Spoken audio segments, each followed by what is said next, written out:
Good evening. How are you all? Not too bad. That's good.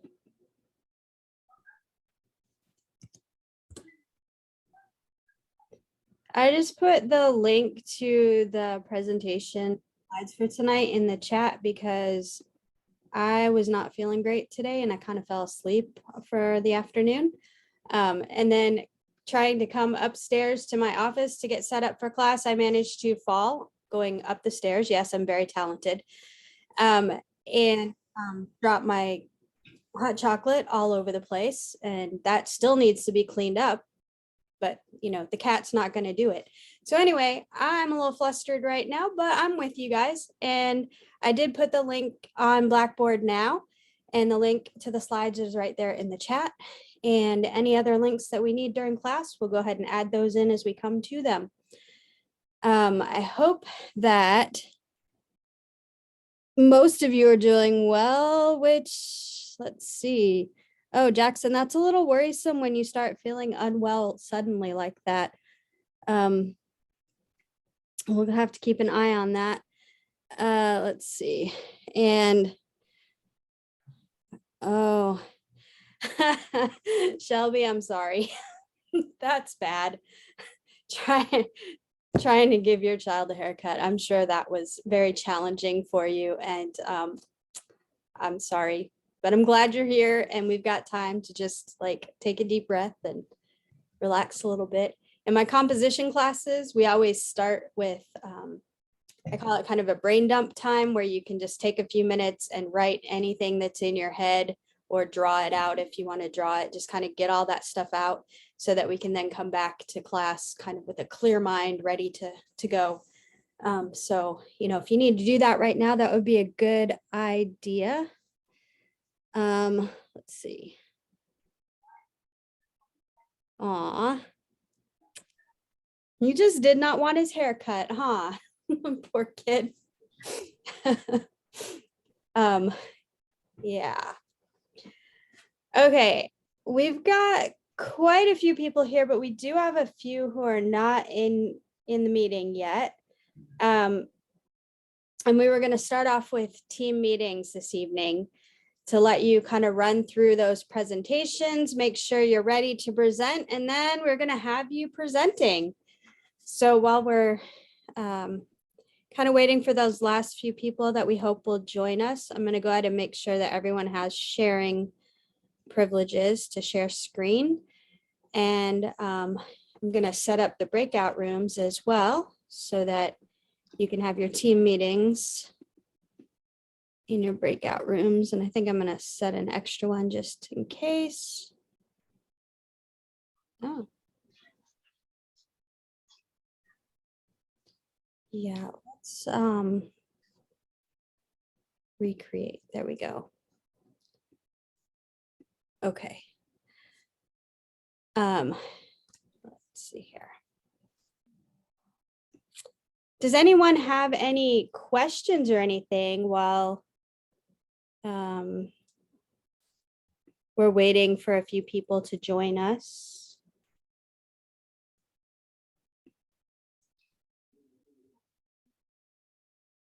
Or anyone else have any stories you want to share?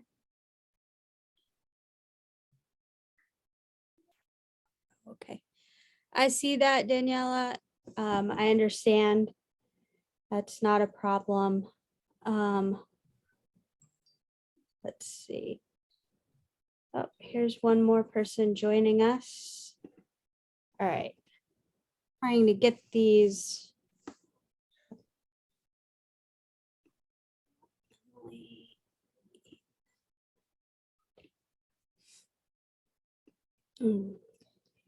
Then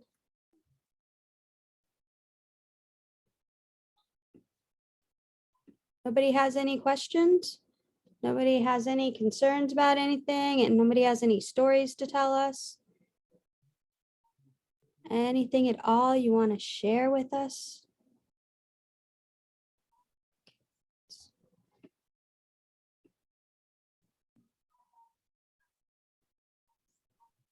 Y'all just going to be quiet tonight, huh?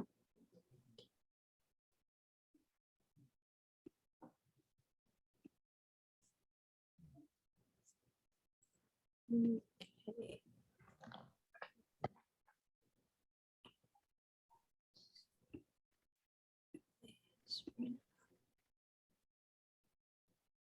Okay. All right.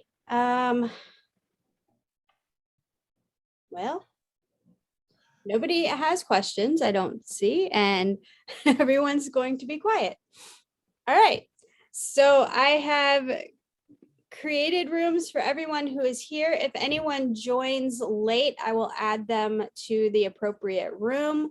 So you may see somebody coming in after you've started meeting and stuff. That's okay. Obviously, I will be here if you need to talk to me at all. the, yeah, I'll start sharing the slides and that after we get to the presentation part, when we actually get to the presentation part. So, yeah, I guess that's all from me. What you want to do for right now, what you want to do in your meetings is you want to just run through your plan for your presentation, make sure everyone knows what they're doing, make sure your technology is working to the best of your abilities, and then, just, sorry, maybe do a rehearsal or whatever you need to do.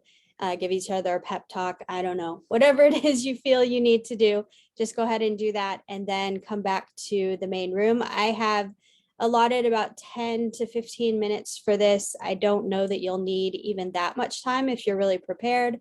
Some of you may feel a little less prepared since it's been a week since you've met with your team. So you can take that full 15 minutes if you need to. And then if there is a group that's running into any issues and feels like you need a few more minutes than that, please just let me know.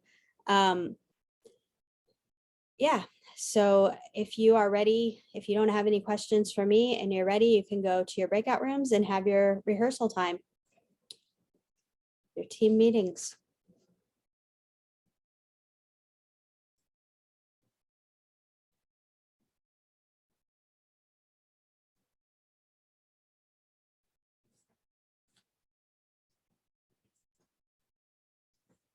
Maddie, I didn't assign you a room because I figured you would just work quietly in the background. But if you want to go to a room by yourself, I can send you to one.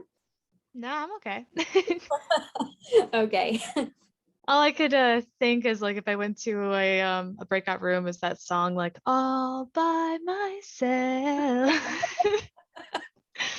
Yeah. Yeah. So And I'm hoping that we'll get that person back. If not, we might have to do some, I don't know, some last minute finagling or something. I don't know. We'll see what happens. But before we start presenting, I do want to say that we already have people who have volunteered to go first, second, and third. So when those three groups are finished, I will ask for volunteers for the remaining portion. And of course, any group that doesn't volunteer will have to go when we run out of volunteers. So there's that. But does anyone have any questions or concerns or anything before we get started on the presentations? Sure, Nelson, I'll let you guys go forth. Okay, so we have first, second, third, and fourth spoken for. I mean, I guess if anyone wants to, fight for fifth and sixth, and seventh, eighth, whatever, however many we have. I think we have 8 total. So, if you want to fight for that, just let me know. But does anyone have any questions about anything? Are you all pretty well set and you're ready to present?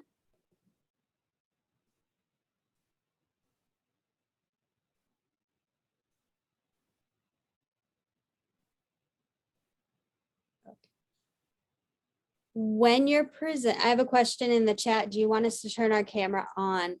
When you're presenting, it would be nice if you could turn it on unless you've got, visuals throughout the whole thing that we don't actually need to see you, but ideally you would have your camera on when you're presenting. But I also know that if you are a team is kind of switching parts and stuff, we know that not all of us have great internet connections. So if that's going to be a problem with having your camera on and presenting at the same time, then just leave it off. As long as we can hear you, as long as we can feel your energy, as long as we can feel your smile, because remember, that's part of the rules for presenting, is you got to be smiling, then we should be okay with that. So really, I'm going to leave that up to you. What is going to work best for you, for your presentation, your group, and your internet connection. Any other questions before we let our first person present?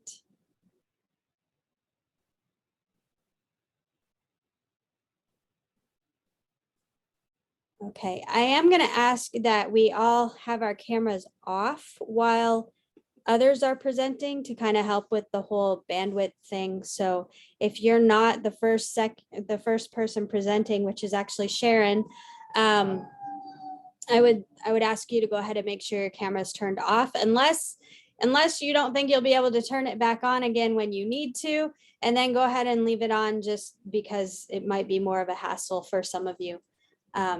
So, again, do what works best for you. And with that said, Sharon, if you give me just a second to make sure I have the right thing on the screen. Okay. I will share that. And let's see, I just want to share that part. And then you can direct me when I need to. What is that? Yep, that's our title. Hit to page. No, I wanted that. Yeah, that is a page. I But would, it didn't yeah, fit properly on that. We'll just roll with it. I see. Okay, so whenever you're ready, and just let me know when to go to the next page. That's good. Hey guys, thanks so much for coming and listening to our talk about sustainable solutions tonight. We're a company that has a passion for our environment and our world. Justin is my partner. He won't be with me tonight. I'll go to the next slide. Okay. And we're a company that wants to fill the gap between what is happening in Michigan, which is the lack of recycling our materials for reuse, which we in Michigan are only 15% of recycling right now. And so it just seems like a huge deficit because we want to preserve our Great Lakes and just our world in general. So you can go to the next slide. So we are, as I said, we have a passion about recycling materials, but we also have a passion about conserving our resources that we have and that we take advantage of being in the Great Lakes here in Michigan. There are countries around the world who are in drought and only use 4 gallons of water a day, opposed to us in the US that is using like 156 to 77 gallons. It's just such a huge difference, and we just want to be like responsible citizens and just use it and not waste it like we are just used to here in the US. Next slide, please. So our goals as the Sustainable Solutions Company, we want to increase the percentage of household recycling, and we want to accomplish this through incentive programs and education. We have programs that can track utility uses and save our customers money on their monthly bills. We also want to help clients educate themselves about the resources that we have, and just like putting it into perspective and kind of giving it some reasoning behind why it's so important to us, and just to fill that gap. And then ultimately through all these resources, then decrease everybody's carbon footprint. Next slide. So how are we going to achieve this? We have set up recycling materials for each household. Each household gets a bin where they can throw their recycled materials in, and then in return, the customer brings the material or all these recycled materials to our centralized location where we weigh the material and it counts it up and tracks it so that the customer can then get paid back some of that profit. We strongly feel like this would help people recycle, if they're getting money to do these things, while we educate them on the importance of this so that they can understand and want to continue to just make this lifestyle change. Next slide. Also, another thing that we will be providing for our clients is tracking devices for water and gas. And these will be hooked up to our app that will store all of the information and progress of saved water and saved gas, which will in return decrease bills and save a customer money. And also, just filling that gap and letting the customer see the direct effect of their actions towards like lessening emissions. Next slide. And so, like I said, the app will help achieve these goals. It's going to promote through education and just other information, because knowledge is power. And we think that with knowledge, the consumer will then take that and choose to recycle. Next slide, sorry.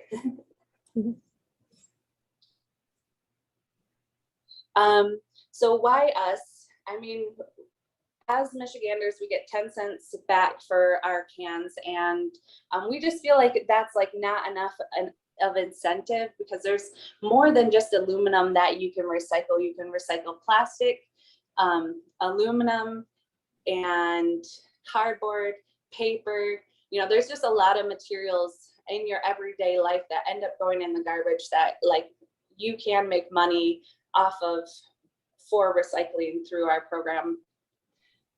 Next slide. And just a fun fact, the Aluminum Association estimates that the energy saved in recycling a single aluminum can could power a television for 3 hours. And 1 ton of recycled plastic saves 5,774 kilowatts of energy. It's just a huge effect that we can get on recycling and helping to save our world and just saving our natural resources. So thank you for listening. Right. Thank you, Sharon. Does anyone have any questions for Sharon about sustainable solutions?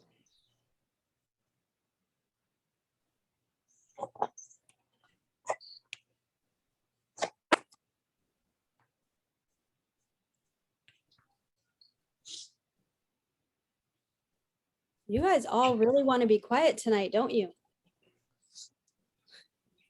That's because we're at that midpoint of the semester, and this is what happens in every class. All right, Sharon, well done. Thank you very much. And thank you for being able to just jump in and do that while your partner in crime was not able to join us. You guys did a nice job putting this together. Thanks so much. Okay, so we've heard from Sustainable Solutions with Sharon. And then our next presentation is from Daniela, Emily, Ethan, and Taylor.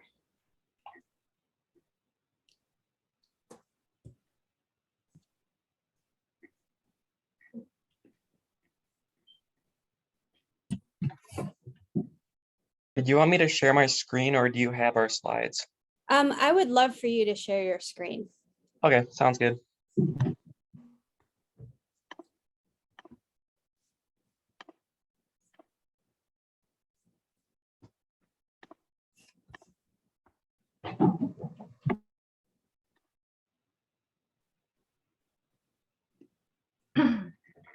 All right, we would like to start by thanking everyone for coming today. And I wanted to start off with a question.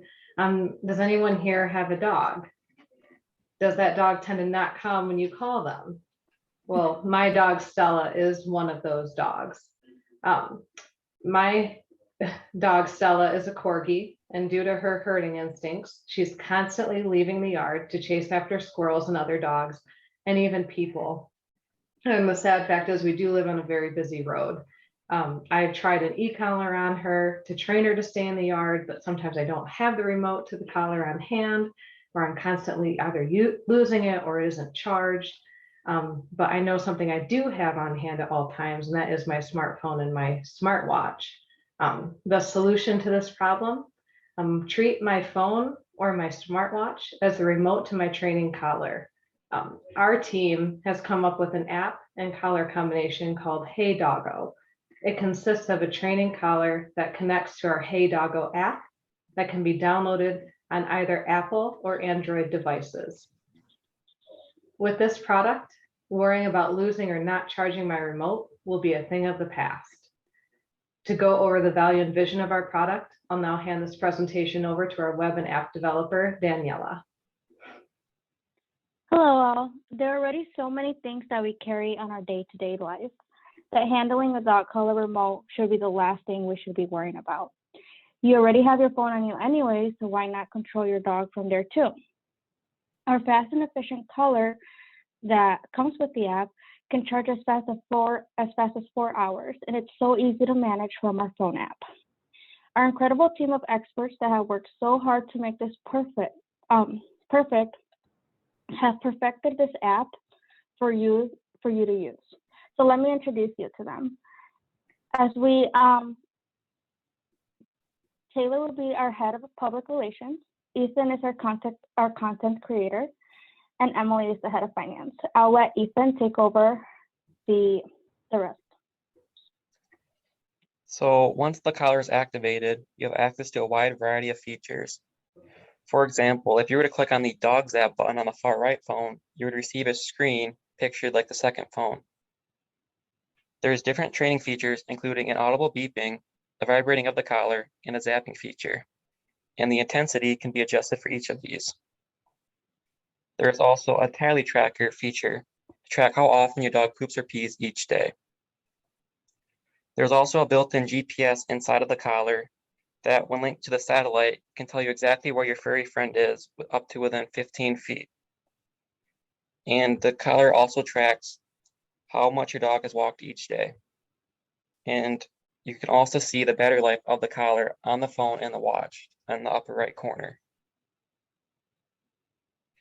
There's also reminders to let your dog out, to feed it, to walk it, and to give it medication. Because many dog owners, sometimes if they're busy, they may forget these things. There is also a premium subscription that costs only $10 a month, where you can receive dog training videos. Dog training typically costs about $30 to $80 per class, so subscribing to our subscription will save you tons of money in the long run. These videos included in the monthly subscription include daily dog training tips, a weight loss program with a walking schedule and feeding schedule based on the dog's starting weight. And there's also tutorials on teaching dogs tricks. This app and collar solves the problem because you never have to waste time searching for your dog collar remote, wondering if it's under the couch, your bed, or if you threw it away on accident. Instead, you just pull your phone out of your pocket and use the mini in-app features. I will now pass it on to Taylor. Thanks, Ethan. So our smart collar is available online, and it's a one-time purchase of $45. This includes the physical remote for emergencies, or if you have a dog sitter that prefers to not download the app. Once purchased, you can download the Hey Doggo on your smart device and use the code included with your collar to activate. With the Hey Doggo app, Stella's training means have been more consistent and stays safely in the yard, and the squirrels are less anxious. With the Hey Doggo app and collar combination, you will never have to worry about losing your training remote again, and will have a happier, well-trained companion. That's it. All right, thank you guys. That was really well done. And I definitely appreciated the images that you chose. They were, the photos were funny. And then the images of the app itself were really helpful.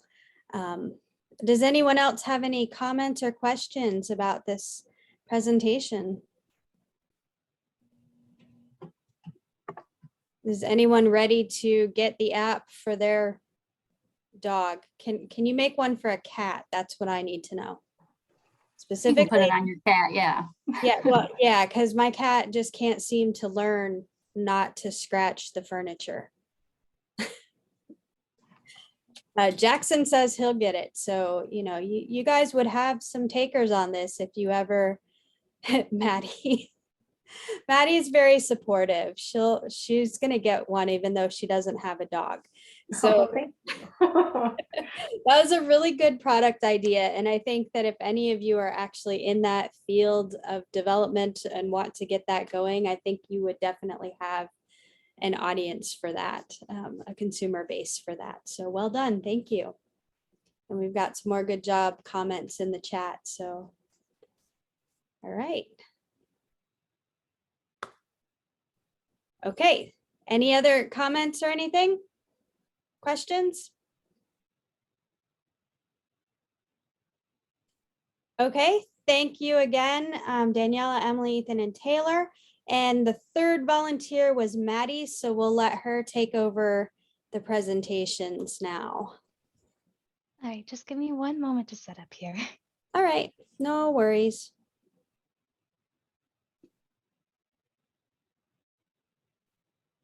All right, can you see it? Yes, I can see it. I'm hoping everyone else can too. Yes, I can All see right. it. Awesome. Hi, everyone. Welcome to the Acta Glove. This is where we experience different. A problem we face in the game design industry is how to cater to disabilities, the biggest difficulty being the deaf and hard of hearing community. Acta Glove wanted to make something that would allow for deaf consumers to experience the same immersion as those that are hearing. The biggest problem being that it's on such a spectrum that catering to each individual makes it really hard to find a quality product. The first step to that process was to redefine the problem. The problem was not that they couldn't hear, but that we lack ways outside of sight and hearing to experience immersion. There have been a few ways that the industry has tried to adjust to the hard of hearing, which resulted in controllers that connect to Bluetooth with cochlear implants, as well as bone conductors. Both of these are great improvements to an otherwise stagnant issue. The problem comes in when some do not have cochlear implants and bone conduction can cause some major headaches. So instead, we decided to look into an older product made by the Nintendo NES, the Power Glove.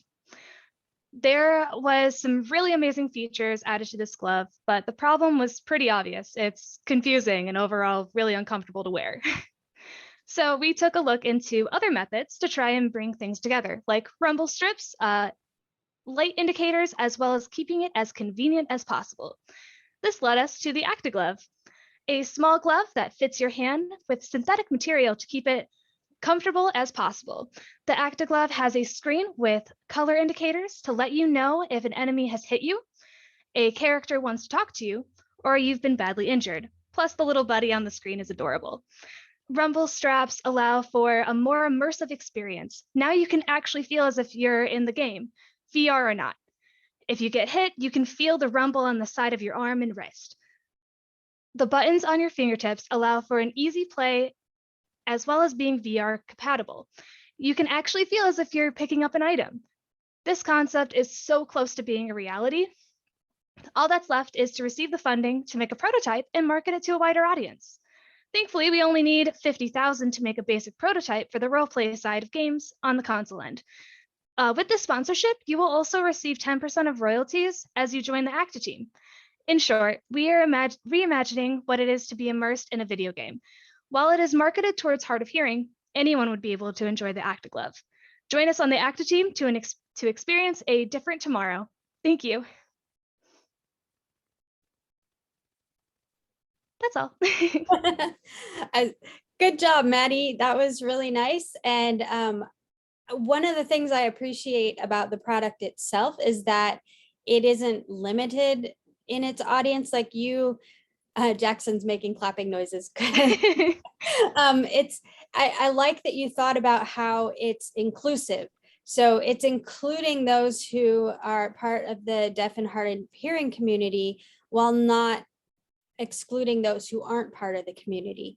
So it's like everyone can benefit from this glove, and anyone who's involved in gaming at all could benefit from this glove. So I really liked that about the product. And the presentation I thought was good. You had good energy.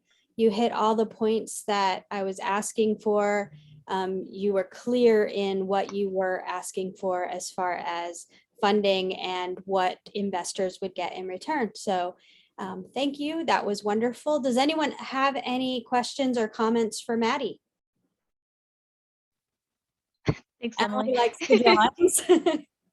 I like the drawings too. Those are fun. Thanks. Oh, Ethan Awesome. will buy it. Awesome. Cool. Thank you. All right. I'm getting some good feedback there, Maddie. Nice job. Okay. And we have Nelson and Augustine. I believe you wanted to go next, right? That's right. Yep. Okay. So whenever you're ready, you can just take it away.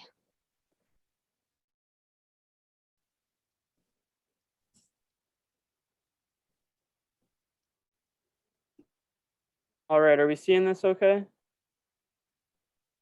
Yes. Okay, perfect. So my name's Nelson. I'm here with Augustine. Beth couldn't be here, but she's our other partner. And we're bringing you JAWS, and that's Joint Accessible Workspace Stations.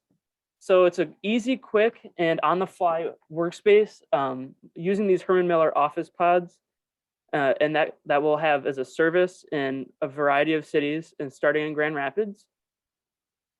Augustine. All right, thank you, Nelson. Lack of working space for startup companies, remote workers, those who with limited space for an at-home office that is a personal and meeting space with multimedia available. Suggestions: entrepreneurs like us often work virtually, but what do we do when we need a physical location to meet with our businesses, partners, or possibility investors? New businesses can work from home from the most part, give us remote workers a place to meet customers or others physically as needed.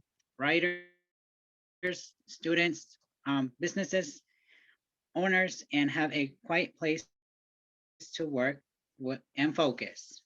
Nelson?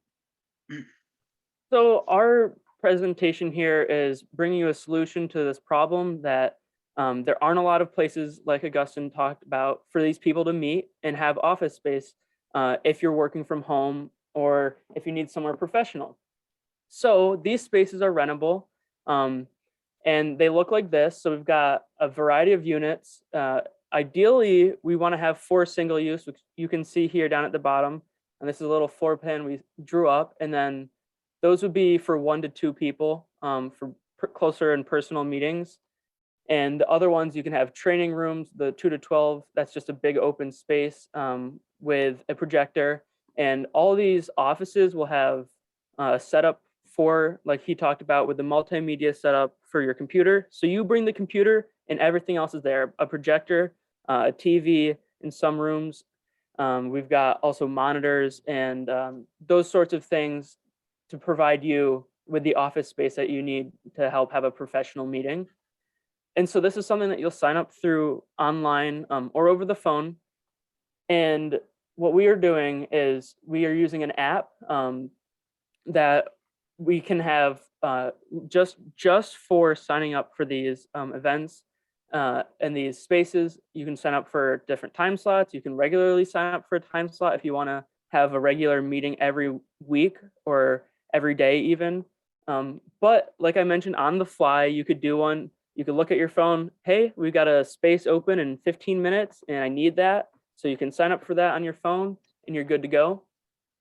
So we're using, like I mentioned, those Herman Miller office pods, and those have been already used in people's homes and other established office spaces.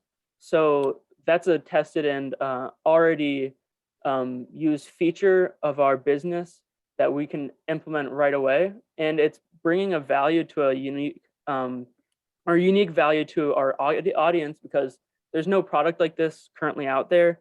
And I think with the way our world is heading to being more virtual, it's providing something that you don't have and will have a use for even more so in the future, possibly, as businesses continue to move to more online. I know Herman Miller, for one, and we're using their product, is one business that already is very much online. They don't have a ton of people in the offices right now. And I don't know if that's going to be something that keeps up, but a lot of places are even closing down their offices and going to fully virtual.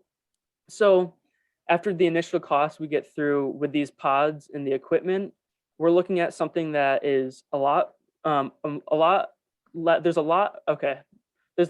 very little overhead, and it's very cheap program or service once we get to the point of installing the pods. So there's going to be a lot of cost at the upfront and very little in the long term, because the overhead is just a few workers to maintain the offices, clean them up, tidy them up as need be, and to answer the phones. And so that's all we have when it comes to money and cost. And I would say that this is a product that a lot of people, and some of you, might even need to use as students. And Augustin, you can finish off.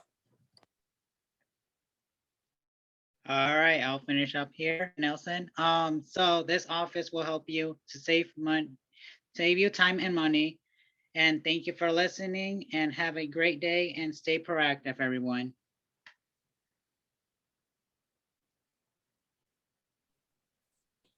Okay. Thank you for that lovely presentation.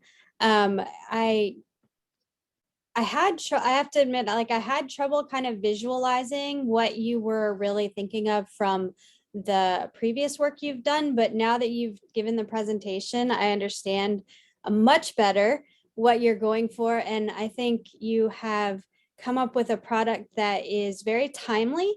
And you're right that as more and more companies go to hybrid or fully at home, online sort of working, that spaces like this would be very useful. And for someone like me, who in the past has done private tutoring, I've always had to meet with my students in places like the library or the coffee shop. And for, many situations, that's fine. And in others, it would be nice to have a little pod like that I could just rent for an hour to work with a student and then go on about whatever I'm doing, and not have to have a full office space that I have to pay rent on all the time and all that kind of stuff. So, personally, I think this is a really good idea. And your presentation was nicely done. Does anyone have any comments or questions? I see a few in the chat complimenting you on your good work. Does anyone else have any questions or comments about the product, the office space? Got another nice presentation in the chat. All right, thank you and well done. Okay, so those were the groups that had already volunteered, and we have, it looks like 1, 2, 3, 4 left. So do we have any volunteers? Let's see, we have a week ago next from Grace. All right, so Grace, Dolores, and Joe, whenever you're ready, you can go ahead and take over presenting. Okay, I'm going to share my screen.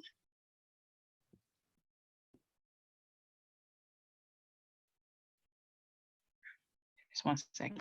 Sorry, I thought I was ready. That's okay. Just take your time.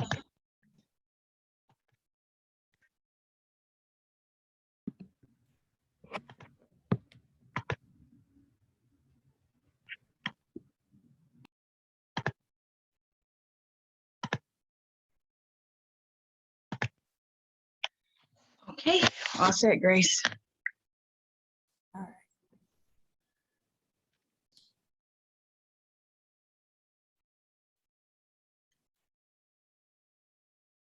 And I think Grace is gonna start us off.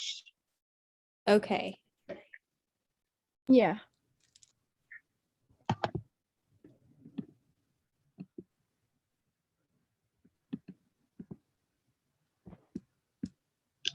Okay.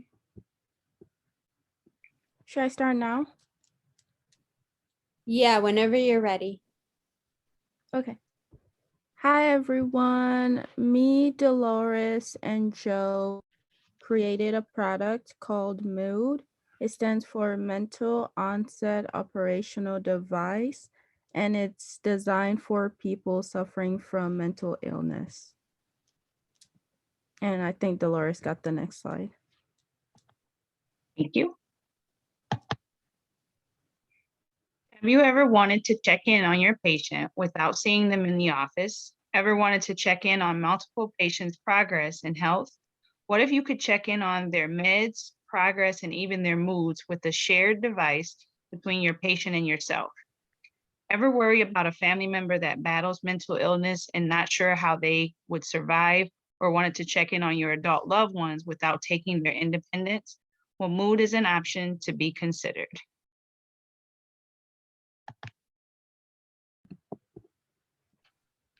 A solution for all these questions could simply be in a watch, bracelet, or necklace device that is designed to be convenient and accessible, and it does not draw attention to the person but can rather help, which makes managing their illness convenient and readily available by something that can be easily worn. It's battery operated and also an option for solar charge, especially for the homeless. And it's also accessible to local law enforcement agencies and healthcare providers of the individual and loved one. So here is a product overview of just a sample of what the device would look like. Some of the features would be that it would track their mood, reminder to take your medication, gives you meetings or resource groups that are in your local area based off of your location. It has a location tracker for your loved ones if you are someone battling schizophrenia or gets easily confused or have anxiety. The location tracker would be a benefit to doctors or family members. It sends alerts to emergency contacts as well as mental health providers when you're in distress or in the event of a mental health emergency. There'd be a command center for the physician and loved ones if you are the patient and aren't able to seek help. It's waterproof, comfortable. The material is also lightweight, and it would be good for the justice system. Could order a person struggling with mental illness as part of their bond or sentencing conditions to be required to wear the device. So it'd be another option other than a tether.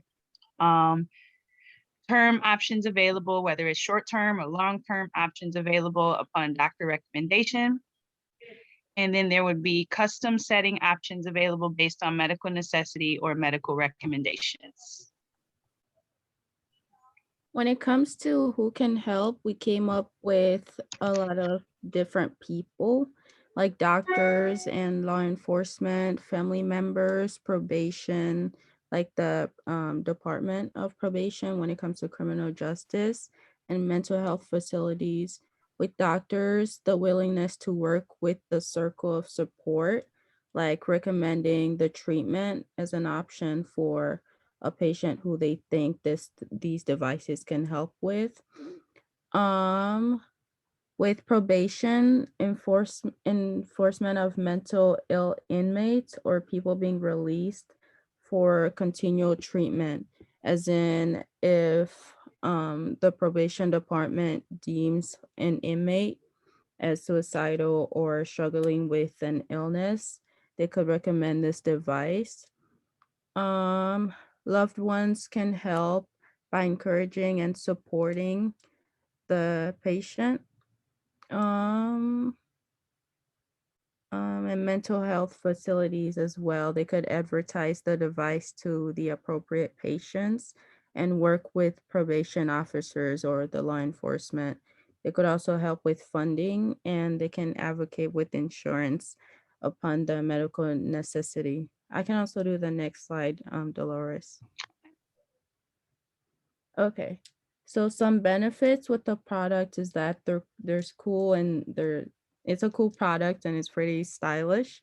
It's safe with environments because it's also waterproof and stuff like that. It's healthy and it uses less resources with law enforcement, and it's unnecessary mentally. Wait, I'm struggling. Sorry. I'm sorry. I think I need a little That's time. okay. What Grace is trying to say here is that it's cool and stylish. It's a cool and stylish product. It's good for safer environments by having mental ill patients monitored closely. They would work with law enforcement, obviously. Healthier, confident people to add to healthier culture for the community. Less resources used with law enforcement and unnecessary mental illness in the criminal justice system or homelessness. And then as far as cost, insurance companies will determine medical necessity, who is eligible, responsible to make sure all devices are available through doctors and mental health facilities. When patients cannot pay, they would reach out to their local doctor or mental health provider. Law enforcement or criminal justice agencies will provide it and enforce it. The out-of-pocket cost would be an annual fee of $100. Monthly options are available, and it would also be available to low-income options people as well, to those who qualify. And then where it could be purchased would be through your doctor's office. They could refer you to a local pharmacy. If the patient is in the criminal justice system, it will be provided obviously by the court or enforcement or local law enforcement agents. And that is our presentation. Thank you very much for your time.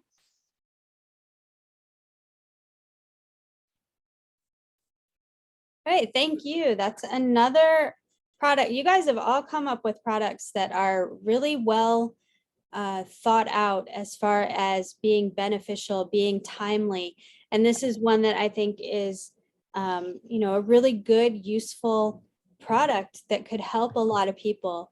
Thank you for that. And thank you for your presentation. I think you did a nice job. And Grace, don't worry about getting flustered. You've heard me talk for how many weeks now? It happens. So you guys, you did really well. And I appreciate all of the work that you put into this. Nice job. Does anyone have any questions or comments for Dolores, Grace, and Joe?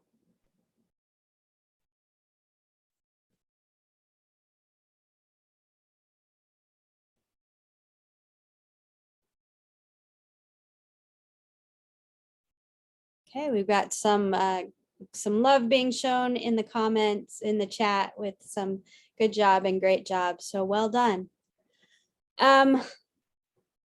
Let's see.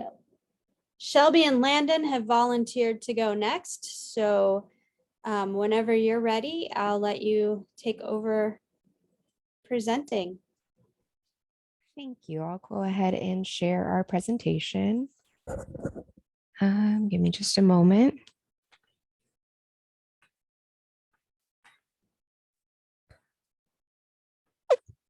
Can you guys all see that? And then if I make it full screen, is that fine? Yeah, I can see it. Yeah, that's good. Okay, perfect. All right, I'll start it off. So Shelby and I created Task Force, which is basically a software that can be used in the workplace. We're gonna go to slide 2. So basically, just imagine happens to some of you, but if you're working and you have like a lot of assignments and you're maybe kind of busy and you don't know exactly what to work on and what to prioritize, what's more important, this is a software that can help you keep organized, not just you, but also your boss and your coworkers to run more efficiently. So the solution to that issue would be task force, and each company can use this product to cater to its own needs, no matter how big or small. So one business may use it just for small assignments when managers maybe need to delegate some work, or just assign kind of those weekly, daily assignments to make sure they all get done. Another company may use it on a larger scale, managing multiple projects, multiple departments to take on assignments and keep it all in one central tracking software. So Task Force has a lot of features that we think would be very beneficial to the workforce. It allows assignments to be rated by priority, giving a color coding system, ability to note skill sets needed for each task or assigned to specific employee or employees or department, and so much more. And Landon, back to you. So this is basically a visual of what we put together. So if you go into the software, then this is what pops up. You have your tasks on the left, due dates. This will be put up by your advisor, and then your advisor will also edit what employees or department can access or can do the task. And then we color coded it. Obviously yellow's sooner than later, green, no problem, on a due date, and then red needs to be done immediately. And then you can click into click the tab of the task, and it will give you like on the bottom right of maybe some more details, who assigned it, when it should be due, just other notes that will probably help you complete the task. And then this is the basically the future of workflow. This is what we came up with. So it's basically a product that is featured for all environments. Employees can now easily access tasks to their team in one central program and help them optimize workflow. After creating the task force, supervisors can select a department employee to get a task completed, set the importance level for the due date, as well as all the details instructions needed to complete the task. It can also offer the option to choose tasks or assignments that need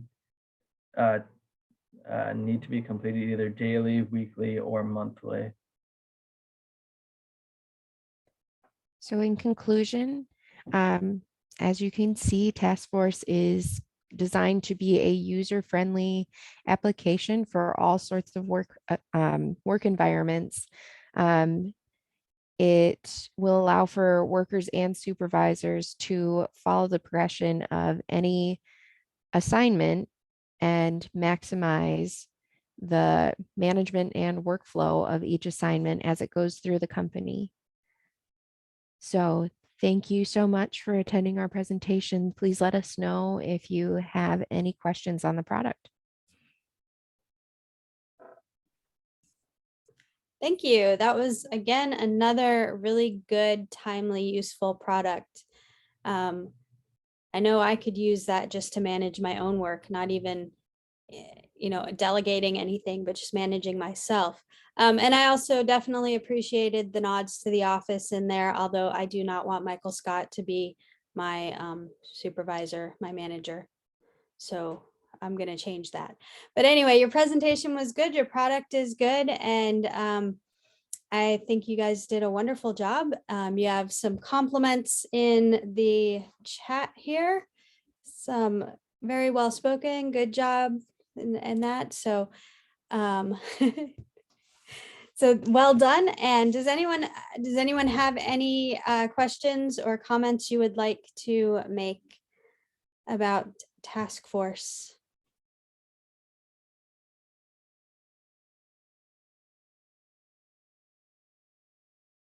All right, I think we tend to agree that it was well done. Thank you.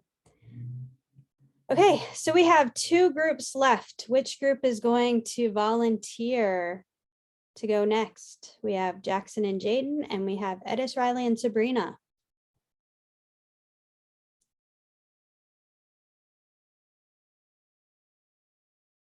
Jaden is volunteering. All right, Jaden, thank you. Whenever you're ready, go ahead and take over.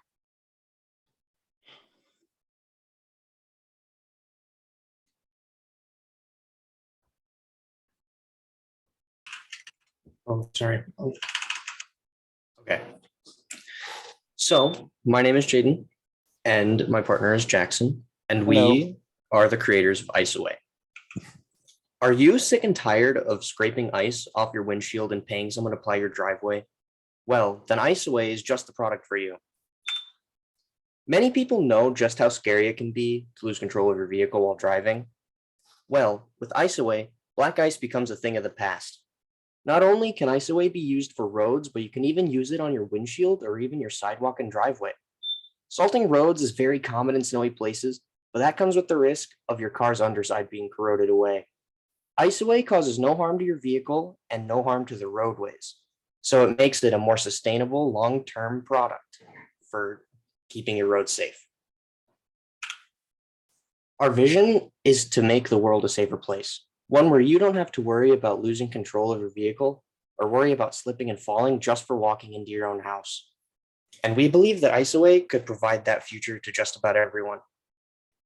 And I'll give it over to Jackson for our diagrams. Ice Away is a spray created to be available for both commercial and personal use. Ice Away creates a barrier between the surface where the ice would form, preventing it from forming and making it so that ice is easier to remove. Ice Away is created to work on many substances from dirt to glass to concrete. Ice Away is a solution for both freezing over windshields and icy highways, making Ice Away a great product for both the everyman and cities that need to make the roads safer for their own citizens. This is yeah. Can you move to the next slide? Yep, sorry.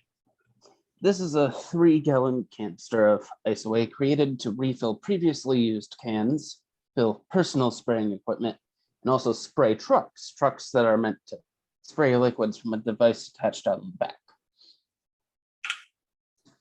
If Ice Away's use can be broadened, we can reduce the number of car crashes annually by a large margin. If everyone were to buy Ice Away, the winter months might just start to seem a bit safer. Thank you all for your time, and don't forget to pick up your own can of Ice Away today.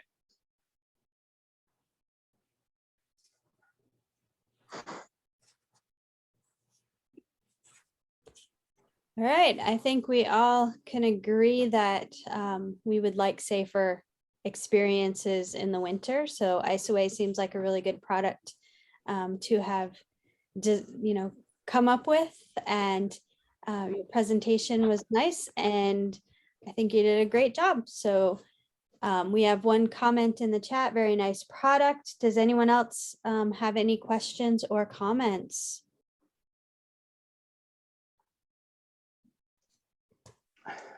I like that it could be sprayed from trucks as well as, used sort of, I guess, locally in your own driveway and everything.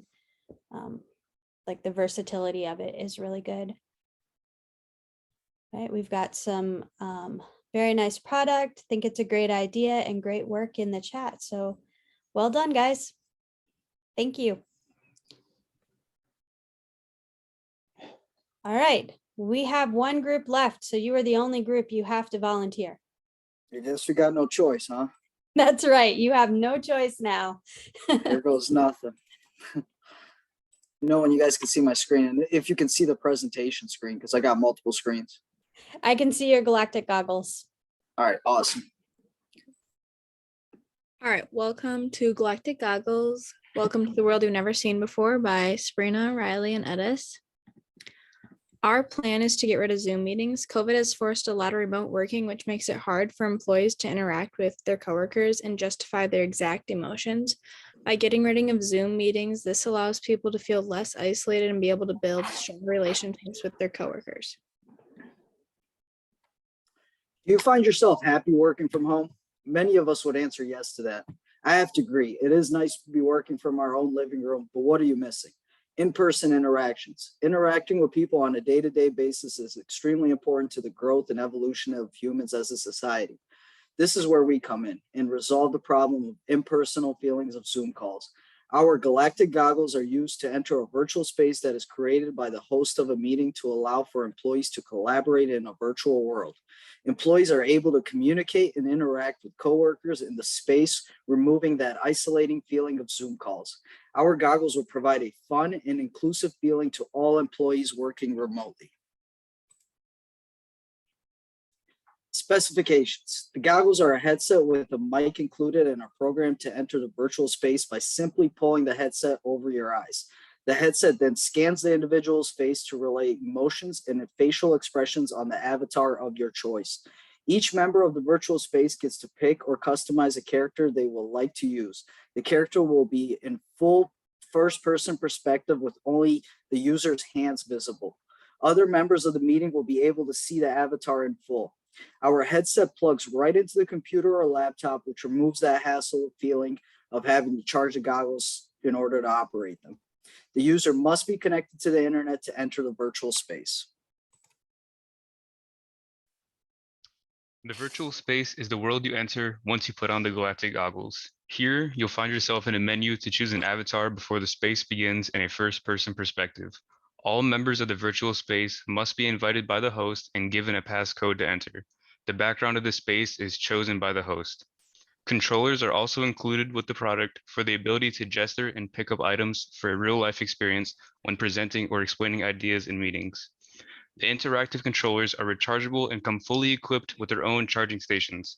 The battery lasts 6 hours with the ability to quickly charge in 30 minutes. Controllers are also equipped with haptic feedback, which allows them to vibrate or give feedback to the user when using their hands in the virtual environment. The future is among us. Join us today so you won't be left behind. Collaborate with your team like never before.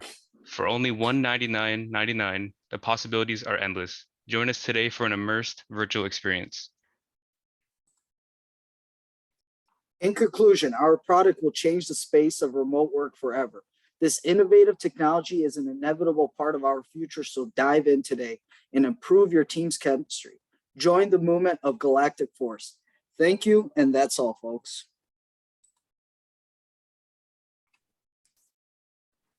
All right, this could definitely give a new flavor to these virtual meetings that we have to have and endure. Can you imagine class? Like, so do you guys have this in mind that, you know, you can users can choose a location or like a setting for these meetings? So like, could we have class on the beach? Yeah, exactly. So the host could pick any different type of environment to host the meeting in. And then everybody who is invited to the meeting would have to have an invite in order to join, and they would have their own little character, and we would see the full character in full. This is something that's kind of already in the works with Facebook and the whole metaverse situation. So Yeah, but you can do a better job. definitely. If you could get this done by the end of spring break, and by spring break, I mean not spring break, but mid-semester break, that would be fantastic, because then we could just have the rest of the semester on some tropical beach for class. I would be happy with that. Yeah, we might drop the class if something like that happens. We might be the next young millionaires. We are able to accomplish that. So No, you have to stick with us for the rest. You're almost done. yeah, well, we'll try, but I mean, it'd be enticing to leave. Yeah. Maddie has a comment that you guys should combine products. So with her her Acta Glove and your galactic goggles, I mean, that could be an amazing pairing. Yeah, I agree. That'd be awesome. Does anyone have any questions or comments for our last group here with the galactic goggles?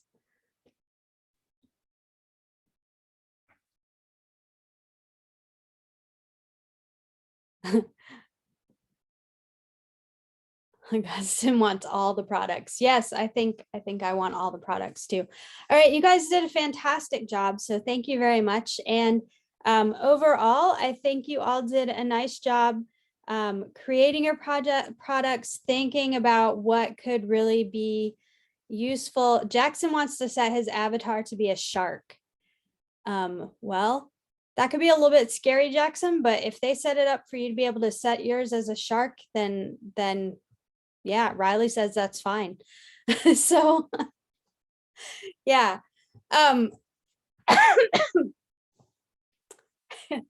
That could make class really fun. But anyway, I do think that you all did a nice job coming up with really viable products, things that in most cases are really not far off in the future anyway.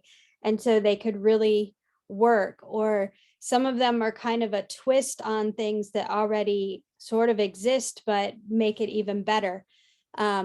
So yeah, great job. Such a cool product there. Another comment about your galactic goggles. Really good. Okay, so I do have a few things that I am going to say about the presentations overall, but I'm going to go back and watch the video again, the video recording of class again, and actually take notes so that next class, which is not next week because that is our mid-semester break, but the week after that, I will kind of give a rundown of like what I take away, what I want you to take away from this experience, the pros and the cons of what I've seen and heard. I'm not going to be talking about it from a like public speaking sort of perspective that much, because this isn't really a public speaking class, but more from the technical writing perspective, what I've seen more than what I've heard. But I will give you kind of all of that once I've had a chance to make some good notes and put it together into some good points for you. Does anyone have any questions or comments right now that you want to make about this experience that you've just had?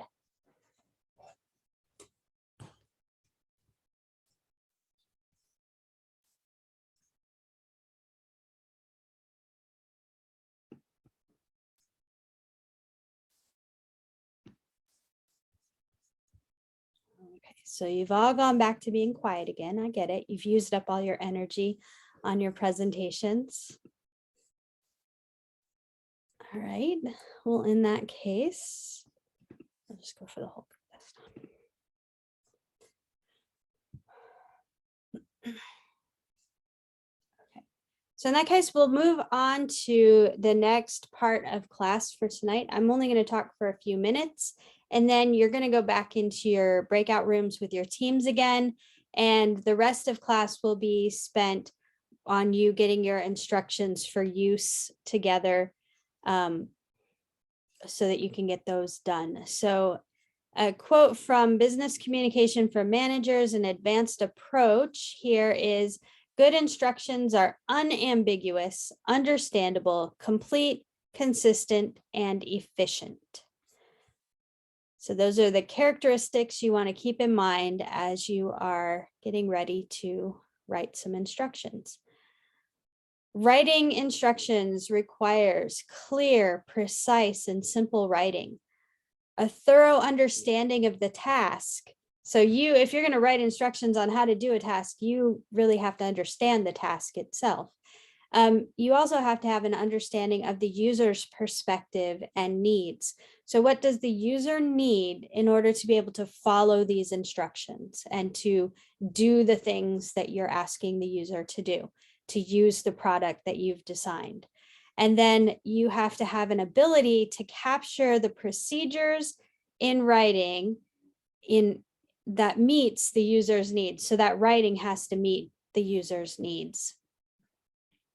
So it's kind of putting those two things together, understanding the task, understanding the audience, and putting together the instructions in a way that meets both of those needs.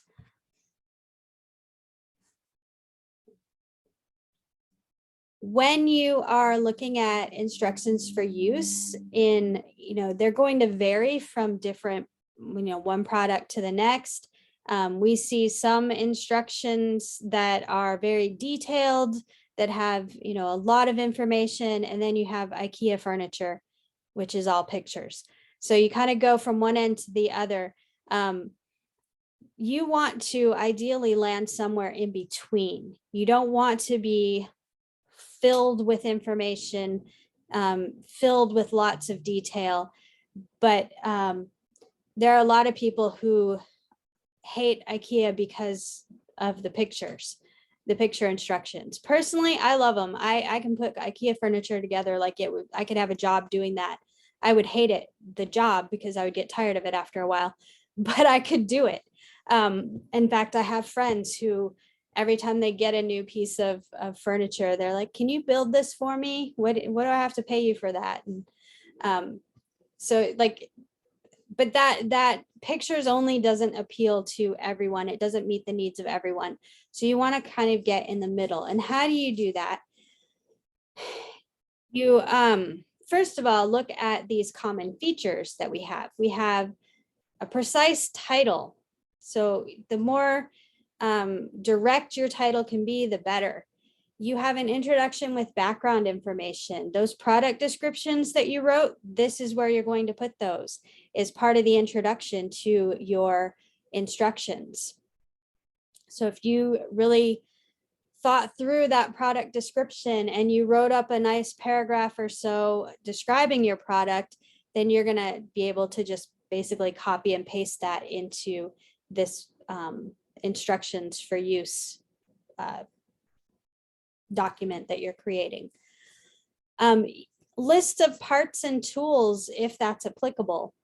So some of you may have actual parts, and we got that, say, like in the IceAway, we saw the diagram of the canister and the spray nozzle and had the parts there. Some of the other ones also had those, like the Acta Glove and that. Excuse me. I keep reaching for my non-existent mug of hot chocolate and then remembering that I spilled it all over the stairs. So my throat's a little dry. You want to make sure that you have sequentially ordered steps. You want to make sure that your steps are logically ordered, that the user can do whatever you have for steps 1, 2, and 3 and get the same result that you want them to have. Your graphics need to be relevant and helpful. And if they bring a little bit of humor, that's good too. And then if there's anything, safety information wise that you need to include for your users, that you have that prominently displayed in your instructions. And then you want to make sure that your users know that they are done when they're done. So something that concludes it, that signals the end of the task or the completion of the process or procedure. And then things to keep in mind, that you want to use short sentences with short paragraphs, logically ordered steps, specific statements. So using direct language, being specific, and then imperative mood. Does anyone in the class know what I mean when I say imperative mood?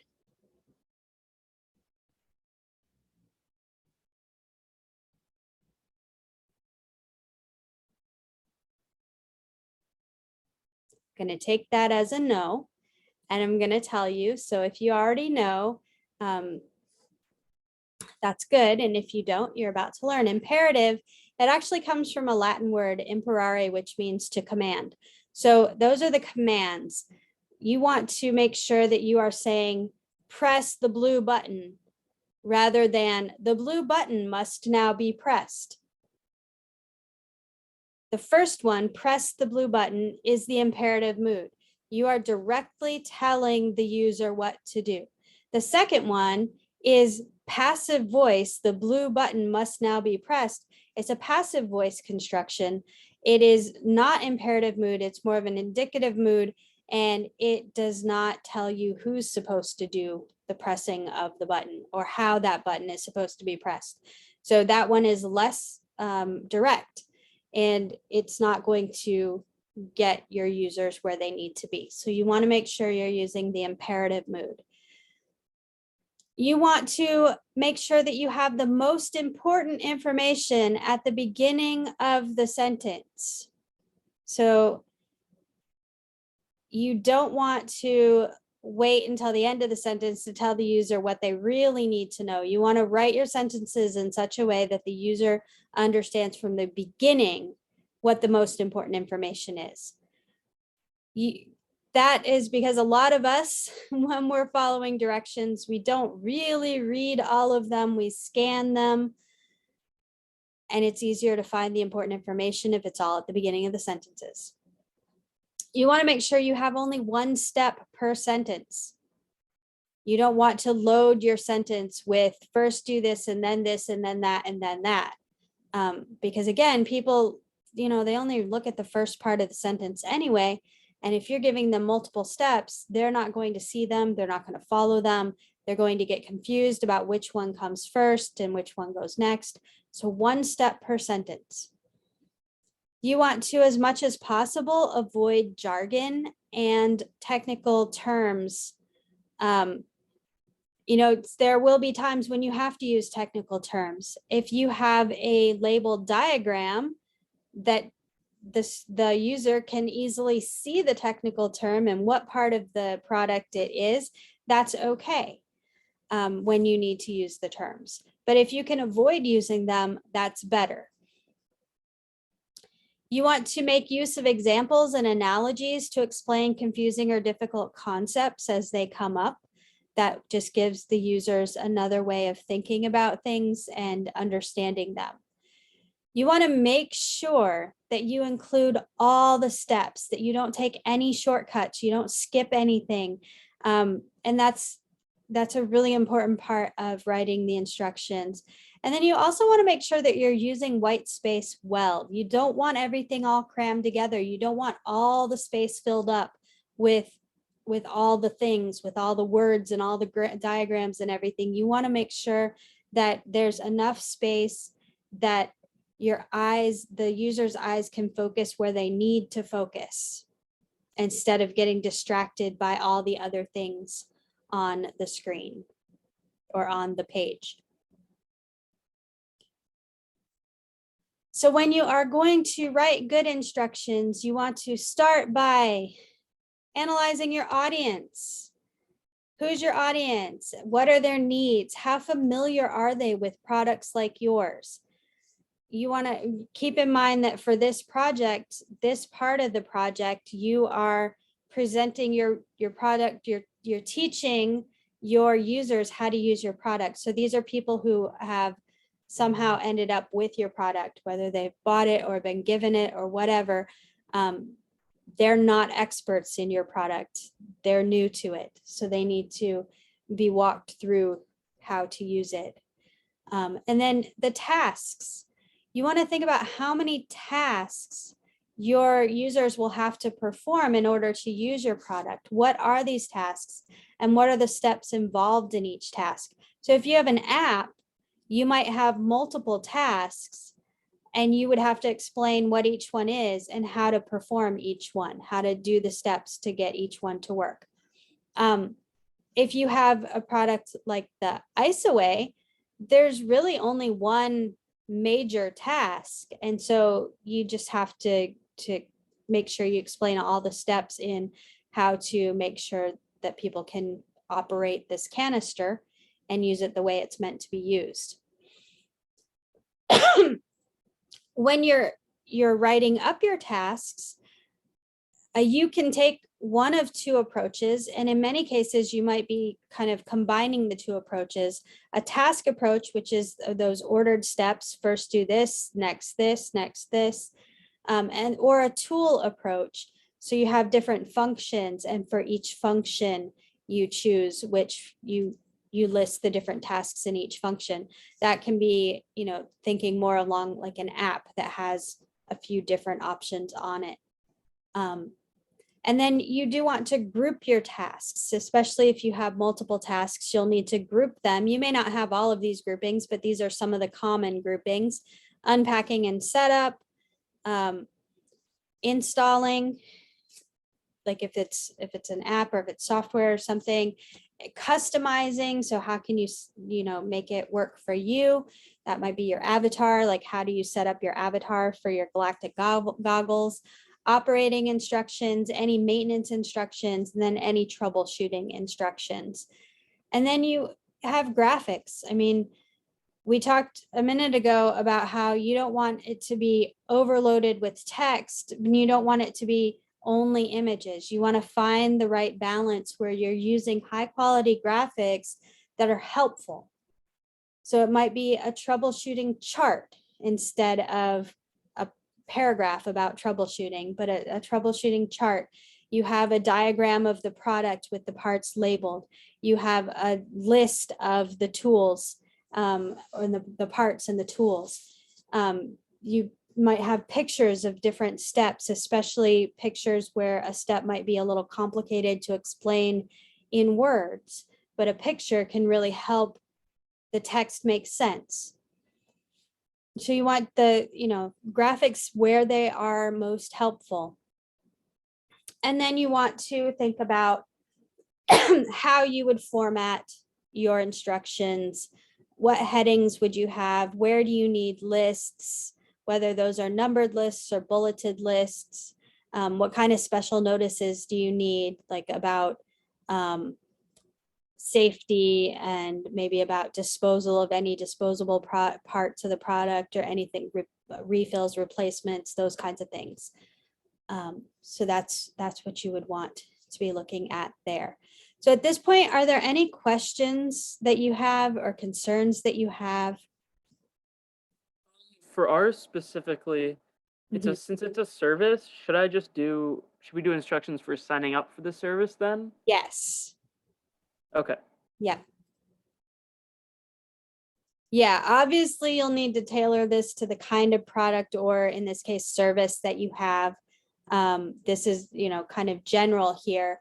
You'll need to kind of take it and make it work for you. So if yours is a service oriented, business or product that you have, how does someone sign up for this service? What kinds of features are available? Are there different tiers that they can sign up for, and what's available for each one? And then how do they make that work? Like, how do they access that service?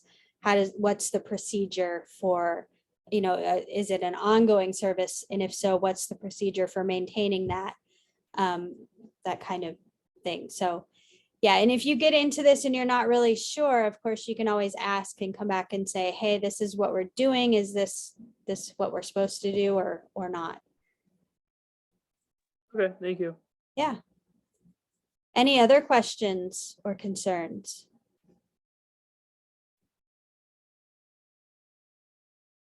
But some of you have multiple parts to what you created, and we don't have unlimited time for this. So my suggestion for you, if you look at it and say, this seems really overwhelming because we have, 6 different functions that our product does or our service provides, what you would really want to do is focus in on what would be the main one that someone would start with. So what is the entry point for most users that you would anticipate?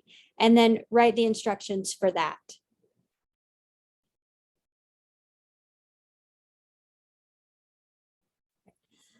So you have the rest of class time to meet with your group, your team again, and you can go through on, there we go, on the project team assignment paid document.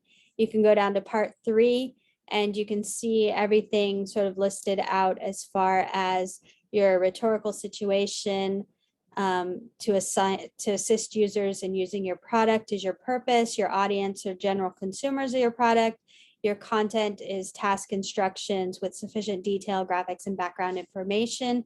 Remember, the background information should be your product description, and then anything else you want to add to it if you want to.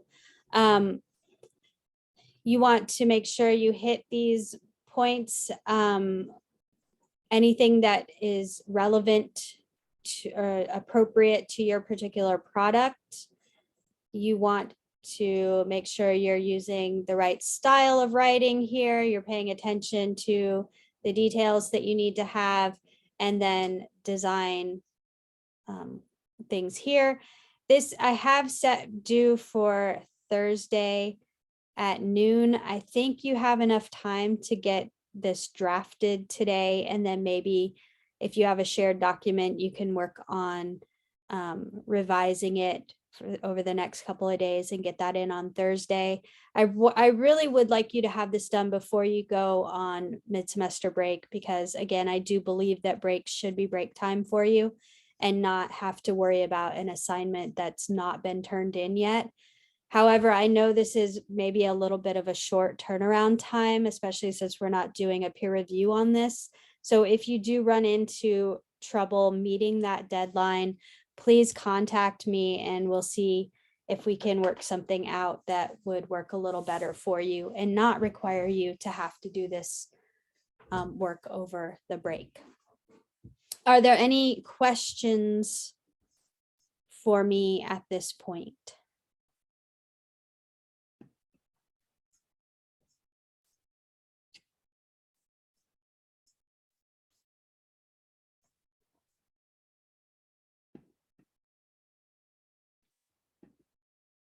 Okay. Then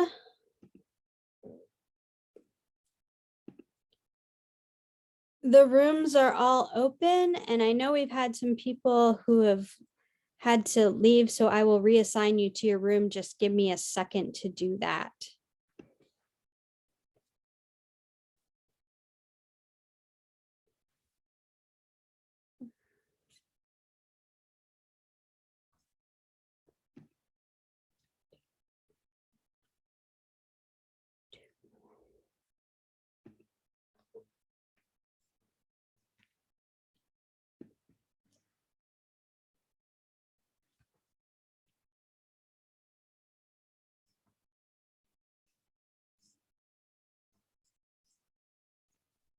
Since I'm working alone, is it okay if I head out?